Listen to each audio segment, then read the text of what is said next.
Before we start, let's give a round of applause for the last panel again. Really grateful for that discussion. Our next moderator is Dr. Lori Kletzer, Professor of Economics and UC Santa Cruz's Campus Provost and Executive Vice Chancellor, and she will introduce the panelists. Good afternoon. We recognize as a panel that we are the panel that stands between you and a reception. We also, however, want to take the opportunity to try to use a panel on innovation ecosystems to, in the spirit of the word ecosystem, to try to bring together some of the elements that have been in the preceding two panels. Because as I listened, that's what I heard. But let me first introduce the panel.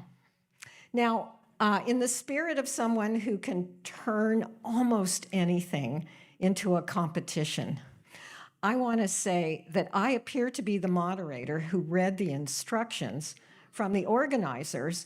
Those instructions were very clear. No introductions, no extensive introductions. So I am going to introduce my panelist colleagues by name, but you all have the QR code, and the directions that we all got were, tell your audience to check the QR code if they want the extensive introduction. So there you go. I win as the moderator who knows how to follow the rules. So with all that said, let me introduce my panelist colleagues. On my immediate right, we have Saarthakbakshi, who is founder and CEO of RISAA. RISAA. See, this is why I shouldn't do an introduction, because I can't read. IVF. And to his immediate right, we have Navneet Chugh, who is CEO of the Chugh firm. And to his immediate, I'm losing sense of direction, right? We have Kartik, we have Vineet Agarwal, who is Managing Director of the Transport Corporation of India Limited, and then Kartik Sharma, Director of Agnitio. And what we're going to do here, in the spirit of what I said, is as I thought about the preceding two panels, which were loaded with ideas, I heard some of the following elements. So I'm an economist, as you heard. I'm a labor economist. So I heard themes about the macroeconomy, the political environment, human capital via the university systems, and collaborations across university systems in human capital. From our most previous panel, technology and engineering, the doing and the making, the free flow of people. In the spirit of the innovation ecosystem, we have been a little light so far on finance, on venture capital, and clearly you can't talk about an innovation ecosystem without that.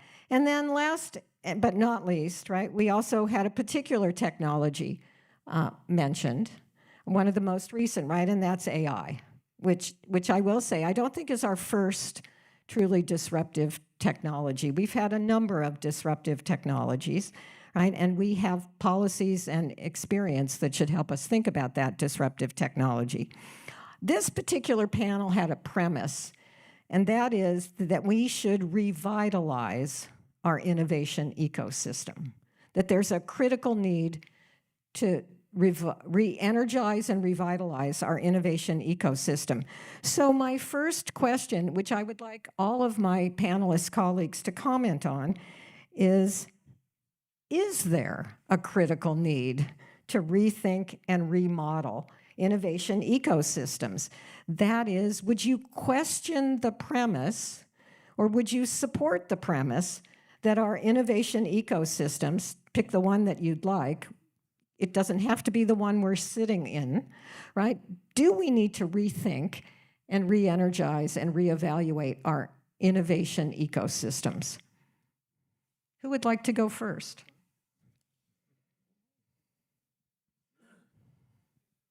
Okay, that's the end of the session. We'll just... Okay, so since the three of them are going to talk about the severe need for a new ecosystem and innovation, I'll take the opposite point of view since I'm a lawyer. I only get paid if I take the opposite point of view. So I don't know what humanity and what our forefathers were doing for 299,800 years. I mean, human beings are 300,000 years old, right? If you listen to science. And if you look around the room, everything in this room and out on the street and in your house and in your office was invented in the last 200 years. So I don't know what our forefathers were doing. So I guess we should be grateful to them for giving us birth. So we should end that. But look at the last 200 years. And this is a premise for the rest of the three to argue with me. But look at what's happened in the last 200 years. The population was 1 billion 200 years ago, and now we have 8 billion. So we've added a lot of people. India, of course, has added 1.4 billion people. 1800 population was 150 million, so we've added 1.25. And you ever wonder why India and China have so many people? And how come India has 2.4% of the world's land, but we have 17% of the world's population? And what gives us a right? And so some non-Indian might say to you that, hey, what's up with you Indians? Why are there so many of you? So for all the Indians in the room, I want to give you an answer. So when human beings started leaving Africa 300,000 years ago because there wasn't enough water and deserts, then they end up where? Middle East. What is there to do in Middle East? There's no water, there's no agriculture. Well, agriculture happened later. But then they go to Europe, and it's cold, and people would die. So you can't live there. So then you go to Russia, and you can't live there. Finally, they end up in India. And guess what? I know it's very difficult for the Indians in the room to believe, but India had wonderful temperature. And the biggest water system in the world, the Himalayan water system, and flat land. So guess what? We're going to stay here. Same with China. So don't blame us. It was just land, and we kept doing what human beings do. And there was no Netflix. So there was a government of India was very curious about one village in India where the population was the highest growth rate, and they sent a research scientist to figure out what's going on. And after 6 months, they figured out that there is a long goods train that passes through the city at 3 a.m. and wakes up everyone. So that was the solution. And then literacy rate was 10% 200 years ago. Now it's 90%. Absolute poverty was 90% 200 years ago. Now it's 10%. Kids dying, infant mortality under the age of 5 was 43% 200 years ago. Now it's 3%. And everything that we use is invented in the last 200 years. And all of you want to know your future, right? I'm an astrologer also, so I'll tell you your future. You want to know your future? Yeah. Okay, I got bad news for you. It's a repeat of the past. So if innovation is doing so good for the last 200 years, let's carry on. I think we should thank him for the conspiracy theory that he has gone through. And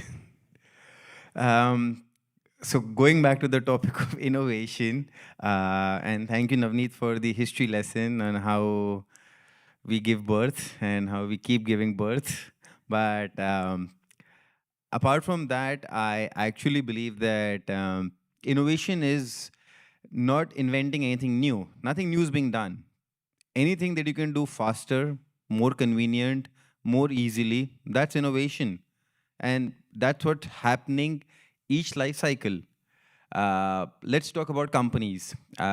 Nothing new gets done, like for with our co-panelist, you would see what took, if I have to take my co-panelist view, innovation was done at a slower pace. Like it took 100 years for a technology to change, then it became 50, then 10.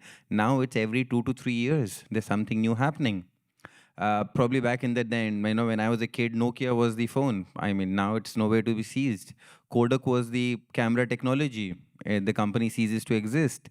From a US perspective, Blockbuster, which we never had in India, was the DVD rental thing, and now Netflix has killed it.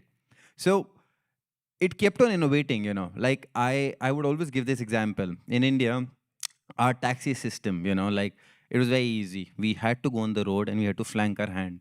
That's like, please stop. Someone stops. And then we would negotiate. No, we have to go from point A to point B. Don't charge us 200 rupees, charge us 100 rupees. And that was our methodology 20 years ago. Only 20 years ago, we were doing all of this. And that was our way to go from one place to the other, buy an auto rickshaw or buy a taxi or buy any public transport. The evolution of that was not Uber. The other evolution and an innovation was a radio taxi. We could call up a cab system and have to inform them 6 hours in advance that we have to go from here to here. This is my home address. Just reach there, at this point of time. If it's 6 p.m. in the evening, come to me at 10 p.m. and drop me there. That was the innovation. When Google opened up its Maps API, Uber was born. And with Uber, our Indian counterpart Ola and the other cab aggregators. That was the innovation. The newer innovation, now that Uber has been into existence since 7, 8, 10 odd years, they have to completely keep on innovating. Otherwise, they're going to die the same death what other technology players did. So for me, innovation is very simple. Either I keep doing the thing faster, simplifying it, doing it better. Otherwise, I know I am going to die.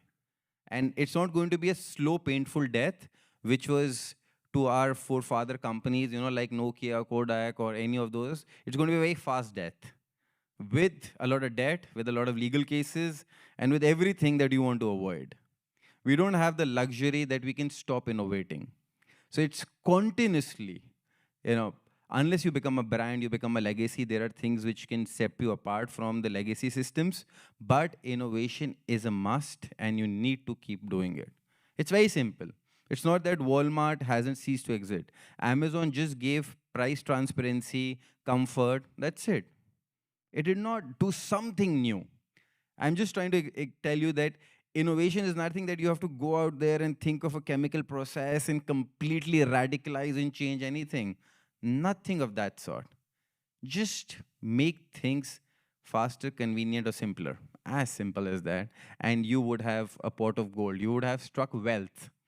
To most of the millionaires and billionaires over here, if you have a legacy system, please be aware there's a startup kid over there, someone studying in any one of these UCs out there, thinking of revolutionizing your systems, going to do it better than you, and probably with the access to capital in Silicon Valley, can take over your businesses very easily. We have seen that occurring in India, old legacy diagnostic chains or anything getting taken over by e-pharmacies, e-system. The access to capital is here. So anyone in the Bay Area thinking that, they're safe because they have, it's been 6 generations, 4 generations, or, they've been doing this for 25 years, you can easily be evaporated, eradicated, or moved on. So you need to innovate continuously. Keep on doing, keep on thinking, and move along with technology. I'm sure our panel before that has talked about AI and ML and all of these things. Even if you don't know, try. Get new people in, get new technology in, get the new young blood in, take their ideas, don't implement them, but it doesn't take anything to hear them out. So we really need to do that. Okay, so Yeah. So the Thank you. answer, I we have think I two tend votes- to. we have 2 votes so far Yeah. for Well, a pretty vibrant innovation ecosystem. well, I think he didn't talk much about the ecosystem per se, but what I tend to agree to a great extent with Navneet, that yes, the ecosystem is not really broken, but I think, as they say, necessity is the mother of invention. So there is a need for a lot of things to accelerate. I think climate change is one of them. I think there is still a large group of people around the world in various pockets, whether it's India or Africa or other places, that need to get out of poverty. and get basic things, and that means that we still need to continuously innovate. So the short answer is that the innovation system is not broken. It needs acceleration for certain areas for sure. I think we are not doing enough for it. I personally feel there's a quote by somebody, I forgot the name, that the future is already here, but it's not evenly distributed. So I feel that innovation system in pockets and clusters works well, but it's not evenly distributed across the world. So if I talk about between what happens here in the valley versus certain other geographies like India, for example, you would see that here there is a higher propensity and potential reward for failure. And that's why you see great amount of product innovation happening in the ecosystem in the Bay Area, right? But if I compare this to, let's say, in India, there is a certain stigma attached to failure. And that's why you would see almost 80% of tech companies would start off as product companies, but they would pivot into services. And they would always remain at Raymond profitability, a services company. They would never make a product, because if they fail, then nobody's going to back them. The venture capital ecosystem is not fairly mature in those geographies. And the same is in case in Africa and parts of the world. So I think that's one which is broken, that it's not evenly distributed for companies to innovate. And if they fail, there isn't enough backup for them. And that hinders innovation to be evenly distributed around the world. The second point I feel is that there are certain specific industries or certain specific industry clusters which foster more innovation that cater to a certain demographic, right? For example, certain diseases or certain problems which are catering to a particular demographic. Let's say there are so many diseases in Africa, right, which nobody is solving those problems. Because in terms of an innovation ecosystem where innovators are going to get rewarded, they tend to focus on problems in which there is highest rate of return, which means that the innovation may not be inclusive. So that's the second problem. You would want an innovation ecosystem that is inclusive, that solves problem for the bottom 10% as well, and not focused only on solving problems for people whose basic needs are already met. So that's the second one. Third, I would feel is that the innovation ecosystem has to focus on solving local problems. So I work in the area of AI, and whenever I am in certain forums, I would always see people talk about how AI and these innovation ecosystem could solve SDGs. And I'm like, forget solving world power or hunger. Like, can you solve this particular minute problem in your local community? Can you solve a problem of waste management or garbage disposal in your area, in your district, in your village? Solve or wait for solving the big problems of the world later on. So I think innovation ecosystem has to reward solving problems at community level, which again I feel is not evenly distributed. There would be pockets and clusters in the world where you would get rewarded to solve a local community problem. But if we have a mechanism in which industry, academia, and government can come together, and there is a systemic reward to solve for your local problems, I think that would be a ecosystem growth I would love to see. Thank you for that. Let me try to pull a couple of these threads. I heard very clearly that for innovations that can be characterized as, kind of faster, better, cheaper, quicker, we do more than pretty good. Like we got that one. But what I heard all of you say, whether strongly or lightly, is that if we look at issues that maybe only exist locally, maybe only exist for the lowest incomes of local and global populations, and most clearly, if we think of the greatest challenge, which is climate change mitigation,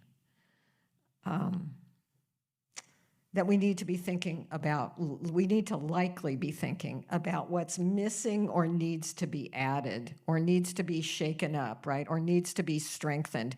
It could be governments, it could be universities, it could even be financing, right? It could be various elements of the innovation ecosystem. But my sense from your comments is there are elements that are missing or need to be added or strengthened if what we can be able to expect is that our various innovations and our innovation ecosystems can actually tackle climate change mitigation, right? Which I will posit is the greatest challenge.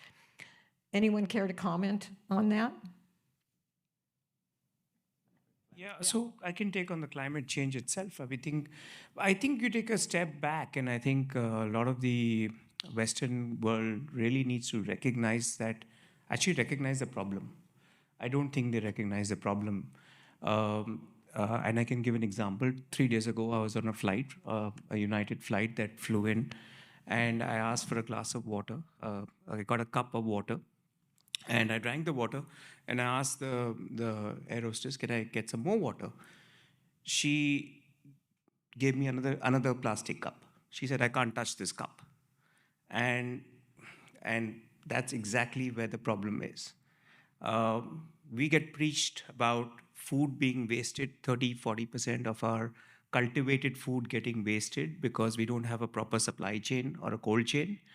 But 40% of food in the Western world gets wasted at the table or before it gets to the table. That's the far end of the supply chain, which is the most expensive part of the supply chain. Then, I mean, you go to any city today, any large city, you see lights are on. Now, somebody tell me that does not impact climate change at all? I don't believe that. So I think the recognition of the problem is the first most important thing. And when you start doing that, then you start looking at mitigation. And on that ecosystem of mitigating climate change in terms of innovation, I think there is a lot of work that's happening in several pockets. But again, it's not enough. It is isolated. It is not collaborative yet. It is again looked at from a IRR perspective, not a perspective of impact always. And there's actually a dichotomy between when you're investing into climate tech, are you looking at IRR or are you looking at impact? Because one will make money, one will not necessarily make money. But the IRR one can also have an impact. So there is a little bit of a dichotomy there itself with the VC startup culture. So, and I don't think I have the answer. I think this is something that needs to be perhaps debated, discussed far more, specifically in the area of climate change, because we're actually far behind that. So my take on that is that there has to be a bottoms-up approach, right? Because climate change is a very, I would say, at an individual level, it's a very big problem again to solve, right? If you ask somebody, how would climate change impact you? It's very difficult to relate to, right? Like you would say that, okay, if it's 1.5 degree or 2 degree or 3 degree, by the time, I'll die, it won't matter. So how do you create a systemic incentivization and reward for people to really care about it? Because I think as a concept, we all want a cleaner planet, greener planet. But right now, there is no systemic structure. So if you look at corporates, in corporates, there is the entire gamut of ESG, there are penalties, their credit ratings would get impacted. So there is a systemic punishment and reward structure at corporates level. But if you look at an individual level, there is no structure. So one of the things, for example, I had recommended as part of the climate track in G20 committee was that if potentially you could have a structure of individual green score. So what that would mean is whether it's about the choice of vehicle you have, whether it's about the kind of fuel you use at home, your electrification behaviors. So all those would get culminated into some sort of a social green score at an individual level and at a household level. And then based on those levels, you could do things like a red, yellow, green, red, amber, green outside your house. So then in your community, if let's say everybody is green and you are a red household, there is a social pressure on you to be greener. That's one. Second is you could also translate into some sort of systemic rewards. So if you are a green household, then you would get some sort of tax rebates. or your toll would get subsidized or waived off, or you would get you could link it to sort of a social scoring system like you have in China. So in some sort of systemic reward and motivation for you to have a lower carbon footprint. I was just joking with Vinita, right? So I'm taking a direct flight from SFO to Delhi, and she's going all the way around from Dubai and then to Delhi with a higher carbon footprint, right? But then how do you start to care about it? I mean, as an organization, you may care, but at an individual level, there is no motivation or penalty for you to have a higher carbon footprint. So even though she knows that it's going to cause a higher carbon footprint, beyond a point doesn't care, right? Because there is no systemic structure around it. So I believe if we could, at the individual level, come up with some sort of structure or some sort of incentivization, then I think people behavior would start to get adapted. Otherwise, it will remain a very esoteric concept that, yeah, let's talk about climate. It's good to talk on these forums, but then everybody at an individual level have behaviors which are counterintuitive to a lower carbon footprint.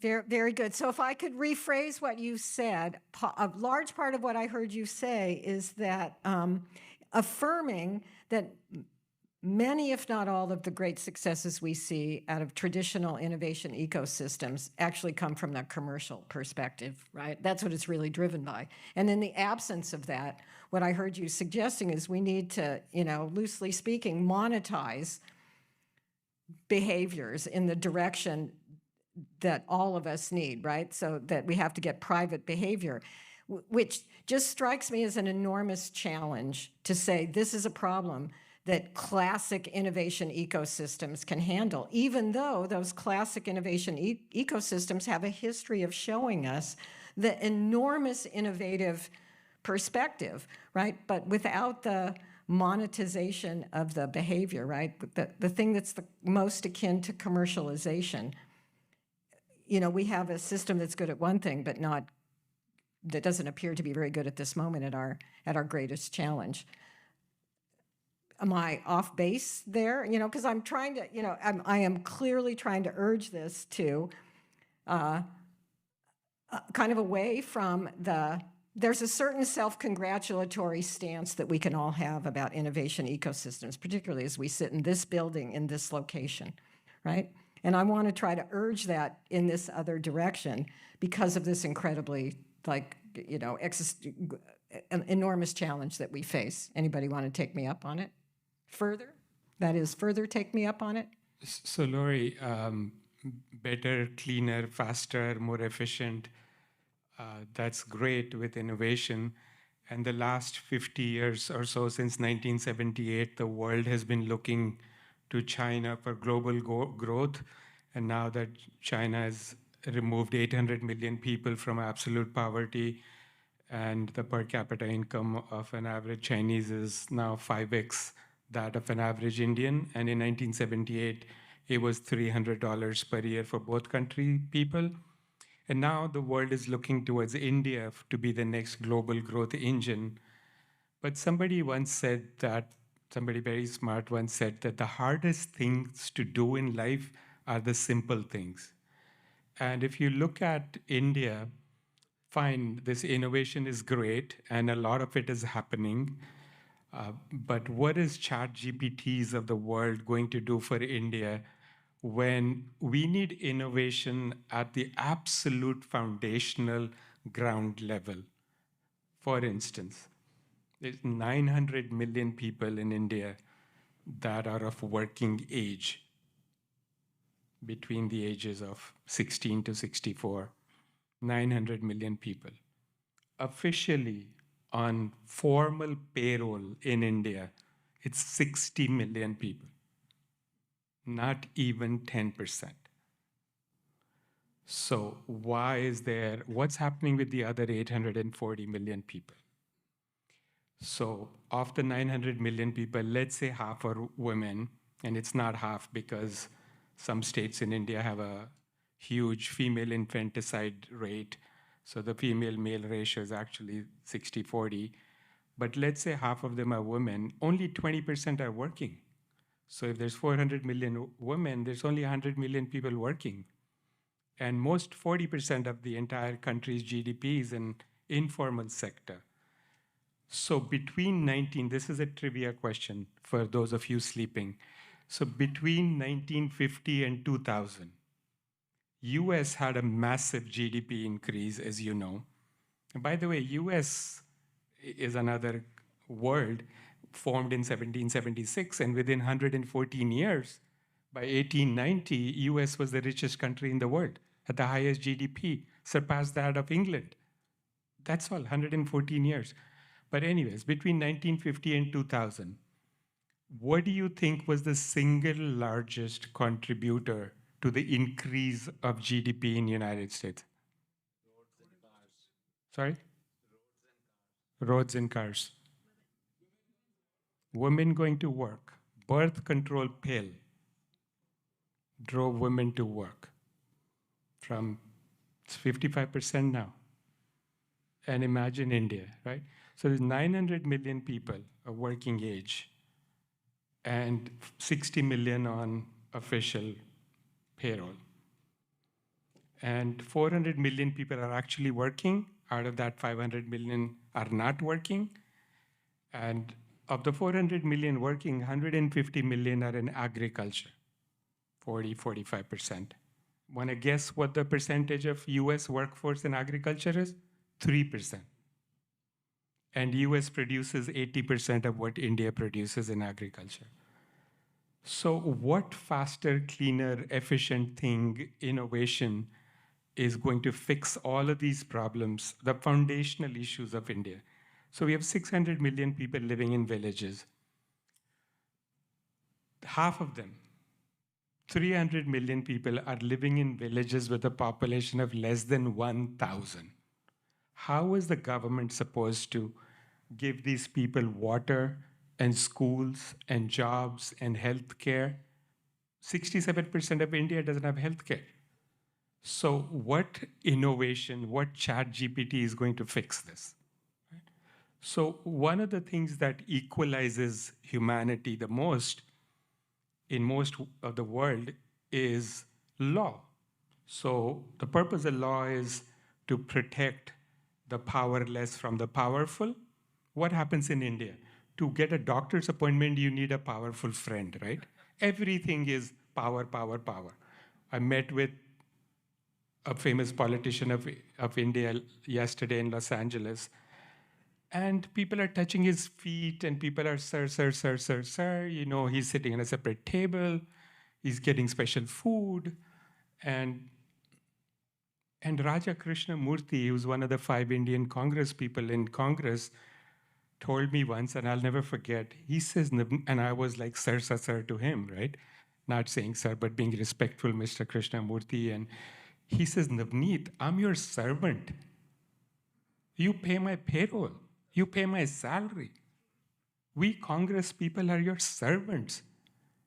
You think we can teach this to 1.4 billion people of India that Mr. Modi is your servant?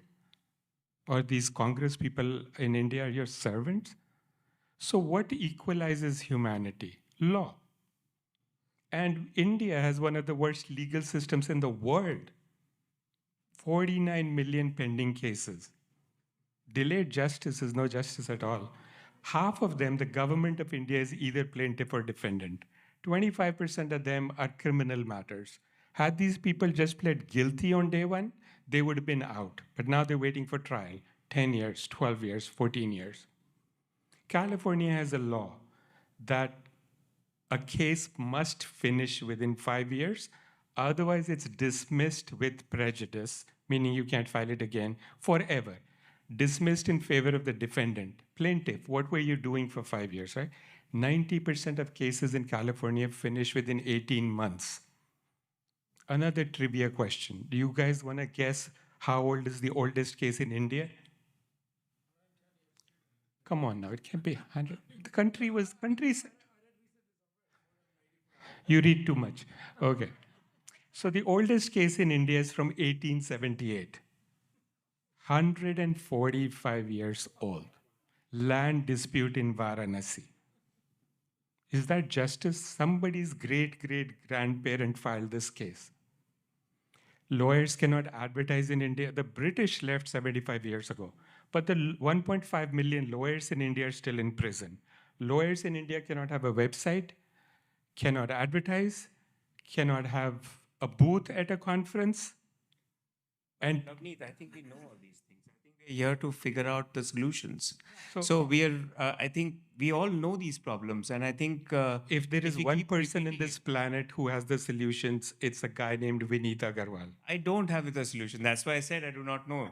Tell and, us. And no, but I think keeping on repeating this and really bringing, I think the things that we know already is not going to solve the problem. I think the way to work on the problem is to really use the best practices that we have in one country or one place and try to apply it there. Also, we have done a lot of things in the last several years. It's not that we've skipped generations of when it comes to innovation. United States is United States largely in part of contingency lawyers. This building was built better, every doctor behaves better, every car driver drives better because of contingency lawyers. A poor person can go, like the woman went and filed a case against Donald Trump and got a $5 million judgment. India, lawyers cannot take a matter on a contingency basis. Might as well put a sign outside India that says there is no justice for the poor in this country. Just digressing from the innovation topic to a US-India debate, which it shouldn't be. But I mean, to all our panelists, so every country has its own merits and demerits, and we are not here to discuss about a country's demerits versus the merits of the other country. I believe there is something to learn from everyone. US, though great as it might be, still needs to learn a lot of things from a cultural and a social economic perspective. It's not that, I mean, just to counteract that, it's not that there is no poverty in US, there's no crime rate, there is no rapes, everything happens here. Same things. It is not better. I disagree with you that the high societal pedestal that you're probably putting US on is the case to be. I have no idea, but my friend was just telling me that in California, the law is that if you steal something below an X amount of value, $18 or 20 or something, you can't be taken to law. And that's why everything, I went into Walgreens and everything was, for me, something like in India, if I need to buy a packet of chips, which is like, say, $1, I don't have to wait. I just pick it up and go. But here I had to wait behind a lock and key for the person to open the chips counter, take it out. I said, why is that behind lock and key? And that's where the epiphany came that, oh, because, you know, everybody's stealing everything here, nobody can do anything. I said, where's the police? According to you, the police and the law and blah, blah, blah, all of that. But here the law does not allow you to be criminally prosecuted if it's behind whatever X value. So just to reiterate the point that I'm not trying to demean US or putting India at a high pedestal, but we are a very nascent country. It's been 75 years since we have been independent compared to 245 years where US has been. We are the largest democracy in the world, having a population of 1.4 billion, having doctors, engineers, clinicians from India working in the US, providing the best of healthcare, providing you the best of lawyers, providing you everything that you have been claiming are done by Indians all around here, sitting from India itself. So when it comes to the brain, the actual intelligence, again, this is not a debate about India and the US. We are all here for one common platform, and that is humanity. That if you're talking about innovation, if you're talking about sustainability, it's about a humanity. It's not that when catastrophe will actually fall, that US will be safe and India will go. Or if there's a climate impact, or US will be safe and India will not be. Everybody will suffer equally. The humankind, mankind, as it said.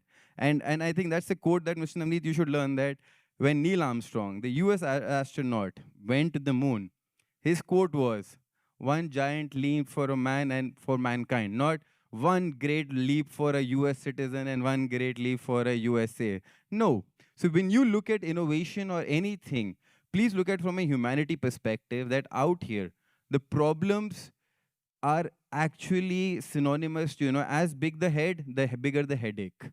So probably India with its population, with its other, will have greater challenges.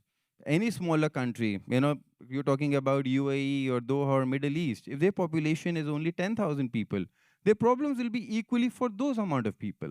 So when we are talking about innovation and coming back to the topic, as our purpose, everyone around here, is to come to a common consensus that how we as an individual, as a person, can do better for society, for humanity, for creating a sustainable future for our future generations. We are not here looking for a solution for tomorrow. We're looking for solutions for the next 10, 20, 30 years. Deforestation, climate change did not happen overnight. It's been happening. We like to live in good buildings. We like to have air conditioning switched on. And I'm talking about as we. I also, as an Indian, everything. We like to have an AC switched on 24/7. So we are also impacting climate change. Everyone is. All of us. So what is the solution for all of us from an individual level? Which Kartik really pointed out that the companies are doing their bit. I always if I take an Uber over here, there's always an option that take an Uber green. That might save. That's a choice that the companies are doing. That if you get a choice between a diesel car and a green car, will you take a green car? Yes, if the availability is there, if they're going to, if I don't have to wait for a longer period of time, I'll choose the green car. But that's where the solution comes in. That apart from companies, as individuals, what can we do? Can we stop wasting food? Definitely we can if we become a little conscious. Can we switch off all the lights before we go to bed? We can definitely do that. Can we stop wasting water? Start taking minimal amount of showers. There's so many things that an individual can do for the impact that they can create. The only thing is we have to be conscious and self-regulated. So on that note, just conscious and self-regulated, and you are creating the impact that you have to create. Very, very well said. And before I launched us on this path, right, the intention was that we have this enormously powerful, successful, results-oriented system, right? Call it the innovation ecosystem. And why can't we turn the power and the accomplishment, right, of that, and the wealth generation, right, of that systems, right? Because they differ in each of their locales. They differ if they're oriented around an industry, if they're oriented around a service, right? But what does it take to given that all of us exist in various parts of that innovation ecosystem, can we turn, right, the power of those systems toward these great challenges, right? Not to blame, it's not blame about, because, there's a way in which all of us in our histories and legacies already own that, right? That's the past. But the future, right, is the one where we find the solutions, right? So whether that's the macroeconomy or policies or human capital or venture capital or culture, right? Particularly, think about culture. How is it we take the innovation ecosystems that exist in the United States and also in India, can we get them to collaborate across geographies and across culture toward the world's greatest challenges? To me, that's one of the several compelling questions of the day, right? And I ask it because I think the answers aren't obvious, right? But I actually think we have really smart people with us. So I don't know in the remaining time, yeah. I think on that upbeat note, I want to thank my panelists, and I want to thank all of you.